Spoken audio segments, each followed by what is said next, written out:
Professor Octavius's log. Subject 21, entry 207. Took a while to refurnish after the last experiment. However, it is finally done. My previous tests confirm my theory of turning inanimate objects into humanoid beings, though the first were not that successful. In the end, I have what I need to create a fully sentient, intelligent, and competent humanoid out of a special object. I have yet to retrieve the final components, and then there's the issue of the object itself. If my next experiment is to be a success, then I need an inherently magical object. I do have something in mind. Now there's just the issue of retrieving it. Entry 208. I managed to get the clockwork device for a reasonable price. The only problem is its current magic capacity. It has inherent magic, though the amount is quite little. I'll make sure to imbue it with magic before the experiment. It may call for an extraplanar trip. Just another hoop to jump through. Entry 209. As planned, I took the clockwork device back to its native plane, and just as I suspected, the device's magic capacity has significantly increased. It should be enough for the experiment, so I will begin tomorrow night. If this works, I'll have a soldier that will obey my every command and be able to cast any spell. I haven't been this excited since Lehman visited me for the first time. That Warforged really opened my eyes to the potential of true polymorph. Thank you, Lehman. I shall remember you when I become the Sovereign's personal wizard. Entry 210. I found a lot of the professor's old journals. This was the only one that wasn't completely filled, so I decided to take it with me when I left. And now I started writing it. I think it would be rude to not continue the tradition the professor started, even if I hate his guts. I hate to think what would have happened if I hadn't polymorphed him. I mean, luckily I found that scroll. In his journals, I read about a friend of his, a sage, living in a tower outside of town. I'll head there now.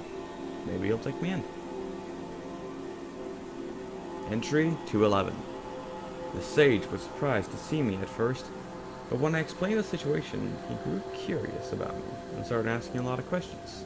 The funniest one was when he asked what my name was. His face was priceless when I told him, but apparently Subject 21 isn't an acceptable name. To fix this, I quickly came up with one that no one would find suspicious or weird. Hugh Man. It had a nice ring to it, and I found it to be a fun play on words. The sage didn't find it as funny, but it was acceptable. Entry 212. The sage held a test for me today to see what I knew.